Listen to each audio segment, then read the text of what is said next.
आगे क्रमशः बढ़ाते हुए तीसरा पद। पद्मावती सो कहेउ विहंगम कंत लुभाई रही करि संगम।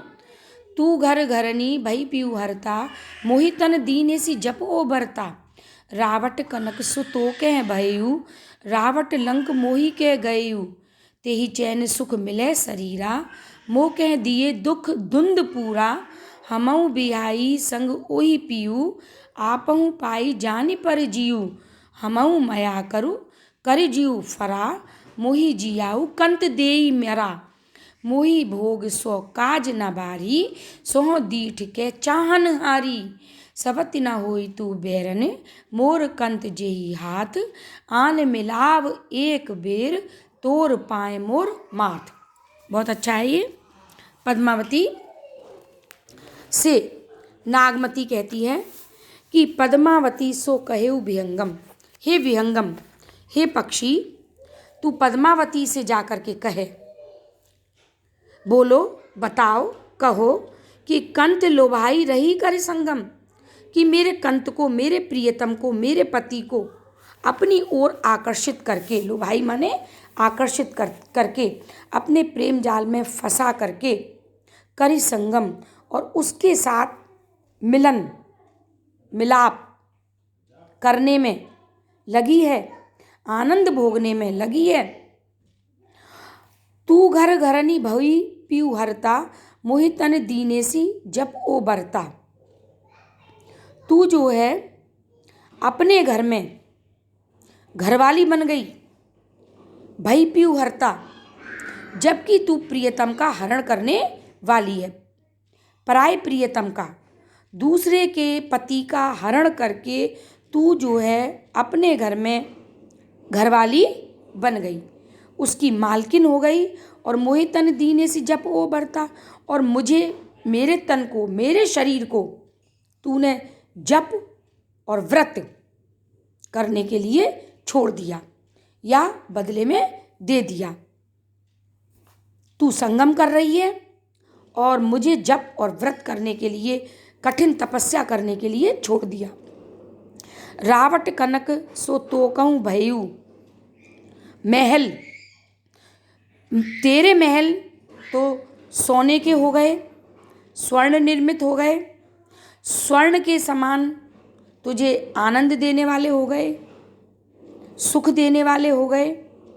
और रावट लंक मोही कह गयू, और मेरा जो महल है वो लंका के समान, जलती लंका के समान हो गया। मुझे दुख देने वाला, मुझे परेशान करने वाला, मुझे समाप्त करने वाला, मुझे मिटाने वाला मेरा घर मुझे हो गया। तो ही चैन सुख मिले शरीरा।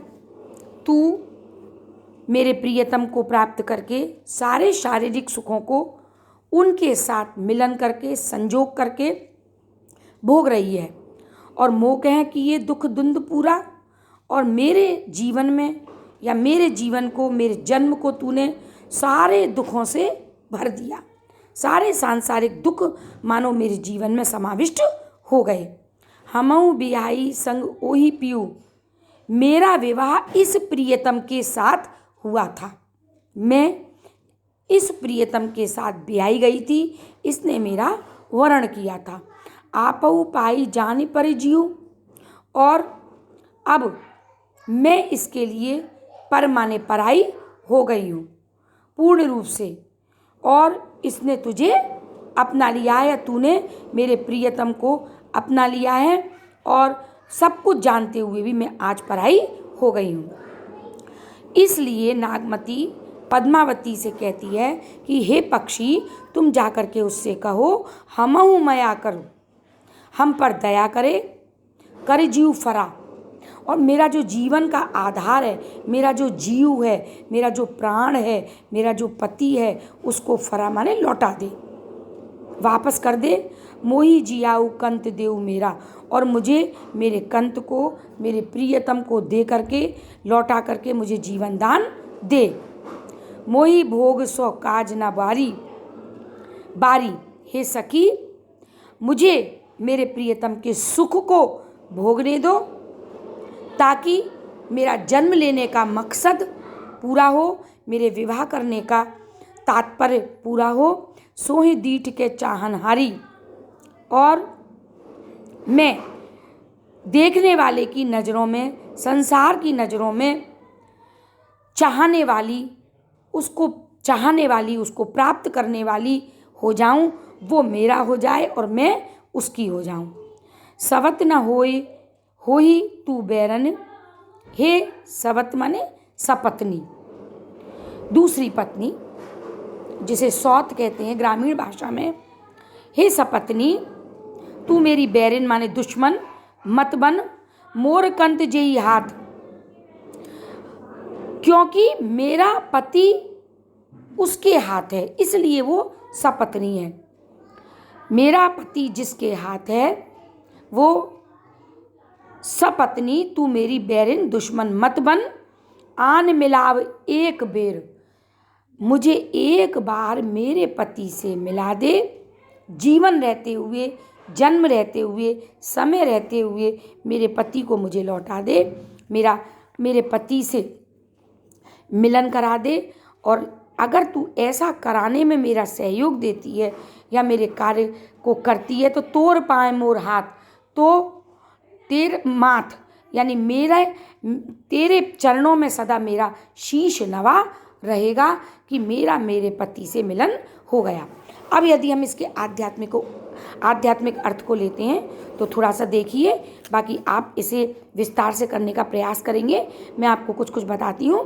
पद्मावती सो कहे विहंगम, पद्मावती उस पक्षी से कहती है, उस मुक्तात्मा से, नागमती उस मुक्तात्मा से कहती है पद्मावती के पास ये संदेश भेजने के लिए कि कंत लुभाए रही कर संगम, जो उसका कंत, उसका जो प्रियतम है, जो जब से जो जीवात्मा उससे बिछुड़ी है, यानी संसार में उसने जन्म लिया है, तब से उस परमात्मा रूपी पद्मावती के पास कोई भी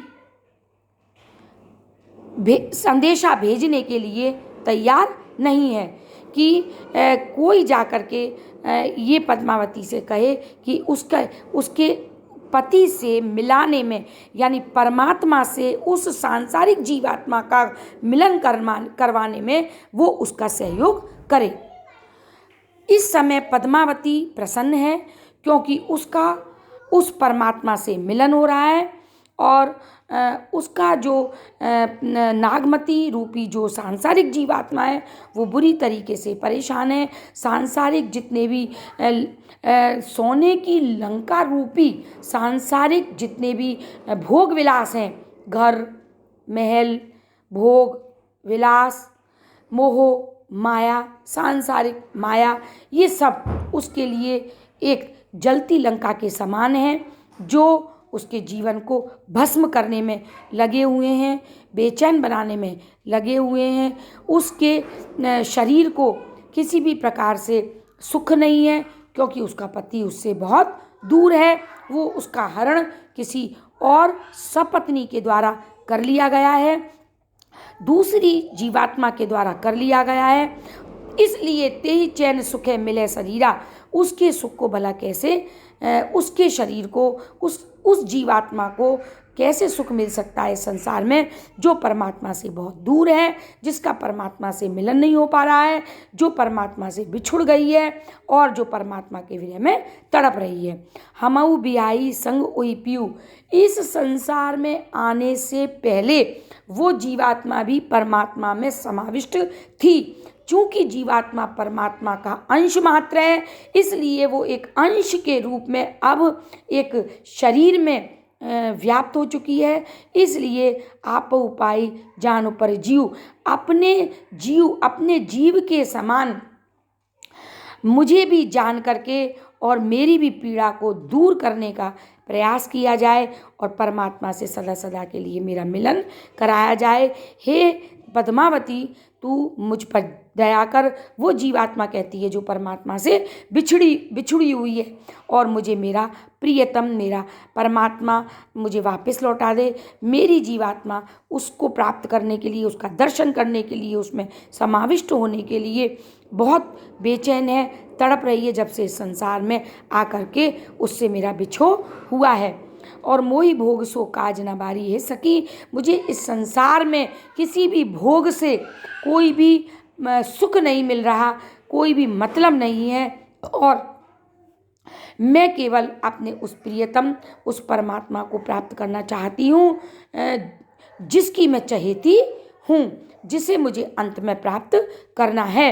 इसलिए हे जीवात्मा, ऐसी जीवात्मा, ऐसी मुक्तात्मा जो परमात्मा के बहुत करीब है, मेरे लिए भी प्रयास करो, और मुझे भी मेरे उस परमात्मा से मिलन करो, ताकि मेरा इस संसार में आना, तड़पना, विरह भोगना, ये सब समाप्त हो जाए, और मेरे कंत परमात्मा रूपी पति से सदा सदा के लिए मिलन हो जाए। आन मिलाव एक बार मेरे लिए प्रयास करो, और अगर ऐसा होता है तो जो भी मेरे लिए प्रयास करेगा, मैं उसकी सदा सदा के लिए चेरी, दासी बन जाऊंगी, क्योंकि मेरे पति से सदा सदा के लिए मिलन हो जाएगा, और मुझे अपने परमात्मा से बिछड़े हुए बहुत समय व्यतीत हो गया, जो मेरी सहन करने की शक्ति से अब दूर हो गया है। इस प्रकार इसका आध्यात्मिक अर्थ आप लिखेंगे, तभी ये व्याख्या पूर्ण मानी जाएगी। धन्यवाद।